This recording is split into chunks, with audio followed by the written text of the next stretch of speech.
Oke, jadi kembali lagi di channel aku Nindi Tutor Barista. Jadi hari ini kita akan membahas sesuatu. Jangan lupa sebelum aku mulai, kalian yang belum subscribe dulu ya. Aku juga mau terima kasih buat kalian yang udah nonton video-video aku sebelumnya. Dan kalian jangan lupa harus share juga ke homebrewers, coffeeholics, dan memuja kafein yang kalian kenal. Jangan lupa bagiin video-video aku biar mereka juga ikut nonton video-video aku. Nah, jadi kalian kan lihat nih di sini biasanya kan aku nyiapin alat seduh. Nah, ini kan gak ada ya. Ada ya ini nih kopi-kopi. Karena hari ini adalah edisi Coffeepedia. Jadi kalau kemarin aku pernah bikin vlog Coffeepedia juga yang berisi tentang cerita-cerita dan review tentang dripper dan macam-macam filternya. Terus kalau yang kali ini aku bakal coba jelasin tentang proses pasca panen dari kopi. Nah, kita akan membahas ya mungkin dari karakter fisiknya dan karakter rasanya. Apa sih sebenarnya itu proses pasca panen? Nah, kalian kan sering dengar tuh kalau misalnya aku lagi nge-review kopi gitu kan sering ngomong tuh kalau misalnya ini diproses secara natural, honey atau semi wash atau wash gitu kan. Nah, itu apa sih sebenarnya? Nah, kita akan membahas itu di video kali ini. Nah, oke guys, jadi sebelum aku mau cerita tentang proses pasca panen itu, aku akan jelasin dulu sedikit. Kopi itu rasanya ditentukan oleh beberapa hal ya guys. Nah, jadi yang pertama adalah variabel saat nyeduhnya. Nah, variabel saat nyeduh itu ada apa aja? Ya ada jenis air, suhu air, terus teknik nyeduh, alat seduh, dan grinding size. Nah, kalau misalnya kalian sering nonton video aku, sering banget kan mesti dengar kalau misalnya aku selalu ngomongin aku pakai suhu misalnya 80 derajat atau berapa. Terus aku pakai alat seduh apa misalnya Kalita Wave atau V60 ya. Terus aku juga pasti sering banget ya kalian dengar suka ngomong metode seduhnya pakai apa, misalnya Chatwang atau Tatsukasuya. Nah, tadi semua itu variabel kopi itu menentukan rasa kopi. Yang kedua ada roasting profile-nya, apakah dia di roasting dengan light, medium, atau dark ya. Nah, pasti kalian kalau juga sering nonton video aku juga sering bilang ya, ini bijinya tuh di roasting secara light atau medium gitu kan. Nah, jadi semakin dark roasting profile-nya, dia rasanya akan lebih pahit. Nah, semakin light dia bakal lebih bright acidity-nya. Jadi yang ketiga adalah rasa kopi itu ditentukan oleh spesies dan varietal kopinya. Jadi kita di dunia ini kan pasti cuma mengenal 3 spesies kopi. Yang pertama dari Arabica yang paling jarang kita temui. Yang kedua Robusta, itu yang profilnya itu yang lebih pahit ya. Terus kalau yang ketiga adalah Arabica nih, yang dia tuh lebih cenderung fruity gitu daripada Robusta. Nah, khusus buat Arabica dia memiliki namanya varietal yang ya varietal tuh kayak macam-macam gitu. Nah, salah satunya mungkin akan ada banyak ya. Jadi salah satunya ada Geisha, Pacamara, Bourbon dan lain-lain. Nah, yang biasanya tumbuh di Indonesia itu ada Sigara Rutang, ada Tini S, ada Kartika, nah ya lain-lain gitu ya. Nah, mungkin nanti ada di video lain ya aku bakal bahas sendiri mengenai spesies dan varietal kopi ini. Nah, oke, yang keempat yang akan kita bahas di video ini ya. Nah, rasa kopi itu ditentukan oleh proses pasca panennya. Jadi proses pasca panen itu apa sih sebenarnya? Jadi proses pasca panen itu sebenarnya adalah proses dari biji ceri itu atau kopi yang baru dipetik sampai dia menjadi green bean atau biji kopi yang akan siap di roasting gitu ya. Nah, jadi pasca panen itu sebenarnya dibagi menjadi beberapa proses gitu ya. Nah, jadi antaranya adalah proses natural, semi washed atau full washed dan honey gitu. Nah, untuk menjelaskan proses pasca panen ini ya guys, aku akan menggunakan biji-biji kopi dari Ismail Coffee Ismail Roastery di Bandung sebagai contoh ya guys.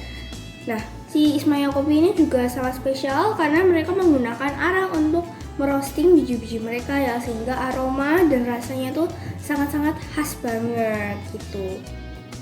Nah, mereka ini baik banget ya guys, Ismail Coffee. Kemarin bapakku tuh beli kopi di sana dan mereka ngasih bonus biji kopi lagi nih. Ada 4 ya, banyak banget guys. Baik banget pokoknya Ismail. Langsung aja kita bahas. Yang pertama, proses pasca panen yang kita sebut dengan proses natural. Nah, oke guys, jadi untuk menjelaskan aku punya 2 biji ya natural.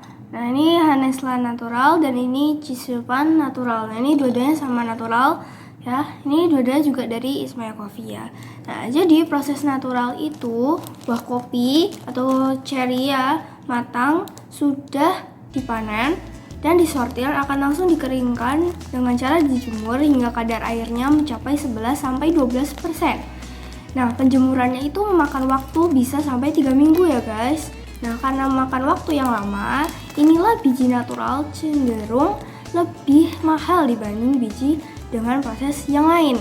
Nah, tahapan kedua setelah dijemur adalah penggilingan dengan mesin huller atau untuk memisahkan biji kopi dari kulit luar, daging buah, kulit tanduk, dan kulit arinya. Nah, sehingga tersisa biji kopi atau green bean-nya. Nah, kalau kita lihat seperti ini ya guys, penampakan bijinya dari luar. Nah, oke guys, sekarang kita sambil lihat biji kopinya ya. Ini aku tuangin. Yang Haneslan. Yang ini yang Cisupan.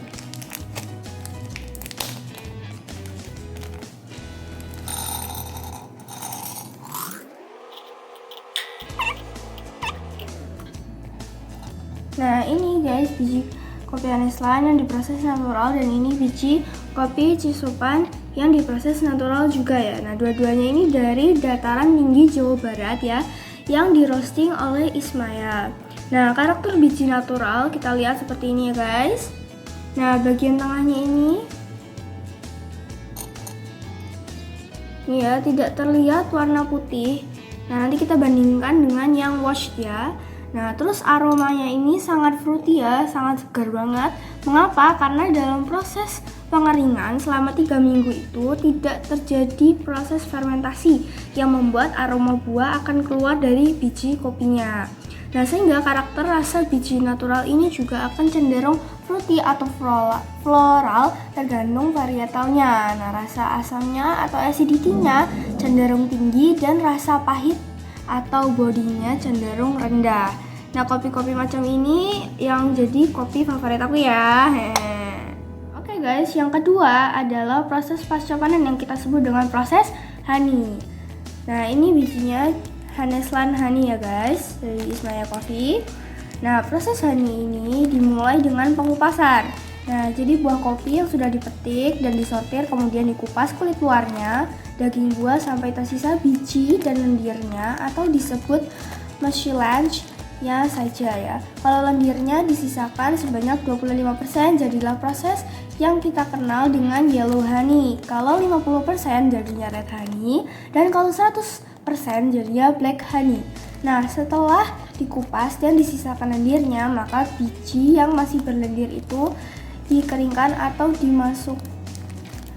masuk proses pengeringan tanpa terkena sinar matahari langsung. Lamanya tergantung sisa lendirnya.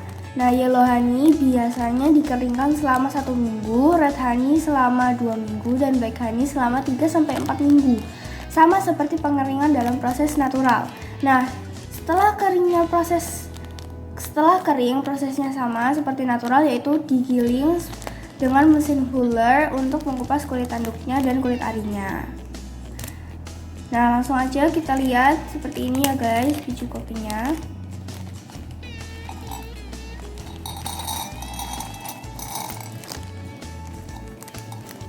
Nih, hasilnya seperti ini. Nah, ini biji Haneslan yang diproses secara honey ya. Nah, secara umum nggak beda jauh sama yang natural. Sulit membedakannya ya memang. Nah, dari aromanya juga mirip-mirip. Apalagi kalau black honey yang prosesnya mirip sama natural, aromanya juga sangat fruity. Nah, rasanya pun mirip-mirip ya guys. Nah, hanya saja yang red honey atau pink honey meskipun acidity-nya masih dominan, namun bodinya jauh lebih terasa dari kopi natural gitu. Oke guys, jadi proses pencapanan yang ketiga atau yang kita kenal dengan proses semi wash. Ya seperti biasa, cerinya sudah disortir, terus nanti dikupas sampai hanya menyisakan kulit tanduknya. Akan berbeda dengan yang honey ya. Kalau yang honey masih disisakan kulit ari dan lendirnya. Nah, kalau ini cuma tinggal kulit tanduknya. Nah, setelah itu tahap selanjutnya adalah dikeringkan ya selama 1-2 hari sampai kadar airnya tinggal 40%. Nah, akan berbeda nanti dengan yang full wash. Nah, kalau yang di full wash nanti akan mengalami proses fermentasi. Kalau yang di semi wash ini enggak gitu ya. Nah, terus habis itu setelah itu akan digiling menggunakan mesin fuller untuk menghilangkan kulit tanduknya. Nah, habis itu dikeringkan lagi sampai kadar airnya 11-12%. Nah, karena aku nggak punya bijinya, jadi ini aku tunjukin ya bijinya kayak gini. Oke guys, jadi ini langsung aja ke proses pasca panen yang keempat. Nah, yang kita sering kenal ya, kita kenal dengan nama proses wash atau full wash. Nah, ini aku punya bijinya di sini. Nah, jadi proses wash ini dimulai dengan buah kopi setelah dipanen dan disortir langsung dikupas menyisakan biji kopi sama kulit tanduknya saja sama seperti semi wash ya. Nah, baru setelah itu proses berikutnya fermentasi dengan cara direndam dalam air selama kurang lebih 1 hari 1 malam. Setelah itu kemudian dicuci lagi dan baru dikeringkan sampai kadar airnya tersisa 11-12% dan didiamkan di gudang dengan suhu ruangan sebelum kemudian dikupas lagi sisa-sisa kulit tanduknya. Nah, seperti ini contohnya, aku buka.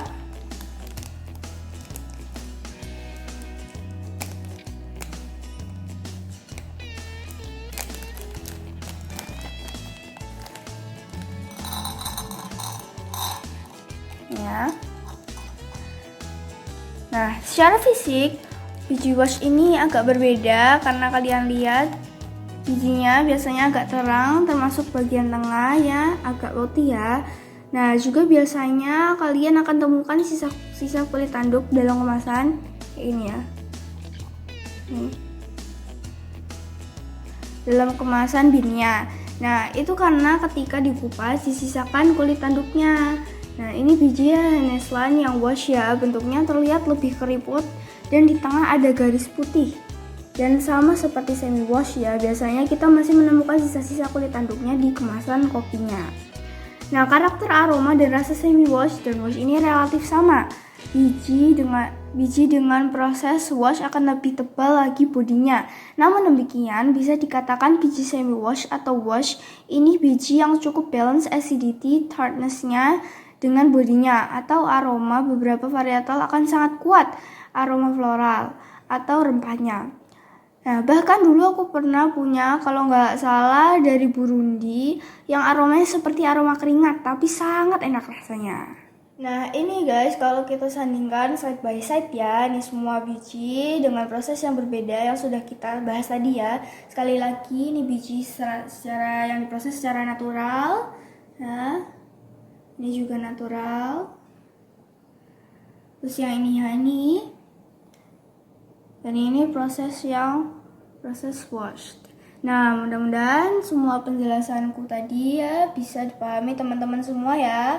Nah, aku juga udah coba carikan gambar dan aku bikinin grafik ilustrasi tahapan pemrosesannya supaya lebih mudah dipahaminya.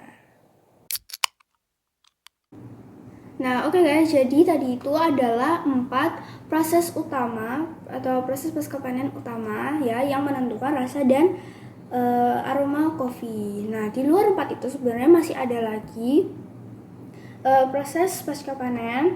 Nah, yang merupakan variasi dari 4 proses utama ini. Nah, terutama untuk yang natural dan honey.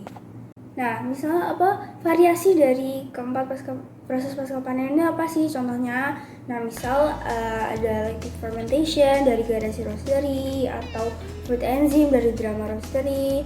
Terus ada juga extended version dari Ismail Coffee. Nah, jadi sebenarnya fruit enzyme itu apa sih? Sebenarnya itu tuh cuman proses natural yang pas lagi difermentasi dikasih enzim yang berasal dari buah. Terus misalnya yang extended version dari Ismaya itu sebenarnya adalah proses honey yang diperlama proses fermentasinya gitu.